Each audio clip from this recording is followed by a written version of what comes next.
हम चल रहे थे, मैंने पीछे से अपनी आंख से देखा छोटा सा बच्चा अंदर आने की कोशिश कर रहा था। काफी भीड़ थी, मैं सोच रहा था इस बेचारे को चोट ना लग जाए, मगर मैंने कुछ किया नहीं, बुलाया नहीं। मैं देखना चाहता था कितना दम है लड़के में, क्या ये एक दो धक्के खा के भाग जाएगा या फिर ये कोशिश करेगा। तो एक प्रकार से मैंने उसका टेस्ट लेने की कोशिश की। 2-3 बार उसने कोशिश की, फिर पुलिस वाले ने उसको जोरों से धकेला, वो नीचे गिर गया और फिर गायब हो गया। मैंने कहा देखो, एक धक्का लग गया, डर गया, भाग गया। 5 मिनट बाद मैंने उसी चेहरे को सामने देखा, वो वापस आ गया। इस साइड फेल हुआ, धक्का लगा, छोटा सा बच्चा, उसको मारा, गिरा दिया, सड़क पे गिरा, छिल गया होगा। 2 मिनट के चला गया, दूसरी साइड से फंसा। मैंने कहा थोड़ा और इसको टेस्ट करता हूं। वहां धक्का मुक्की चल रही थी, चलता गया, फिर से पुलिस वाले ने उसको धक्का दिया, फिर से गायब हो गया। मैंने कहा इस बार तो घर चला गया। 4-5 मिनट बाद इस साइड आया और फिर जादू से पता नहीं कैसे मेरे साइड पे आ गया। मेरे साथ एक लड़का काम करता है, उसने मुझे कहा ये बहुत कोशिश कर रहा था, उधर से इसने ट्राई की, बात नहीं बनी, इधर से ट्राई की, बात नहीं बनी, इधर से ट्राई की, बात नहीं बनी, फिर अंदर आ गया, फिर मेरे पास आता है, मेरे साथ चलता है, कुछ मांगा नहीं, बस चल रहा था। बड़ी मैं कहूं डिग्निटी के साथ पीठ सीधी रख के चल रहा था। मैंने सोचा ये अपने पिता के साथ आया होगा।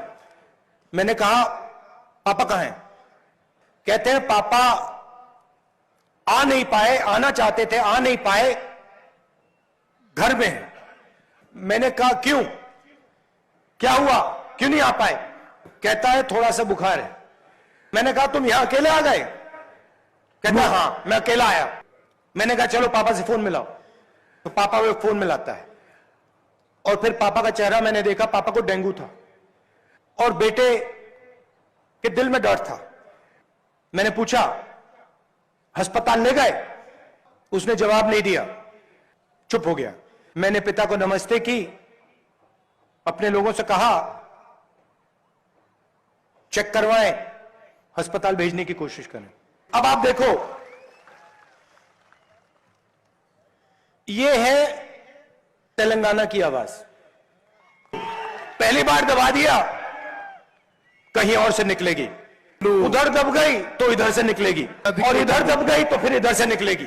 तेलंगाना की आवाज सुननी ही पड़ती है, इसको दबाया नहीं जा सकता। और ऐसे ही मैंने आपको एक उदाहरण दिया, बच्चे का उदाहरण दिया, मैं आपको किसान का उदाहरण दे सकता हूं, मैं आपको मजदूर का उदाहरण दे सकता हूं, आदिवासी माता का उदाहरण दे सकता हूं, दलित महिला का उदाहरण दे सकता हूं। सब ऐसे ही हैं, कोई पीछे नहीं हटता। तो ये आप पूरे देश को सिखा सकते हो, देश आपसे सीख सकता है। मगर यहां पे मैं आपसे सवाल पूछना चाहता हूं, उस बच्चे का पिता अस्पताल क्यों नहीं जा सकता? उसको कौन रोक रहा है? उसको कौन सी शक्ति रोक रही है? सारे के सारे अस्पताल तेलंगाना में प्राइवेटाइज कर दिए। वही लड़का अगर सरकारी स्कूल में पढ़ना चाहे, अगर इंजीनियरिंग करना चाहे, डॉक्टर बनना चाहे, उसे लाखों रुपए देने पड़ेंगे। मैं आपको अभी बता रहा हूं कि उसके घर में लाखों रुपए है ही नहीं। कुछ भी हो जाए, वो लाखों रुपए शिक्षा के लिए नहीं दे सकता है, और अगर देगा तो कर्जा लेके देगा।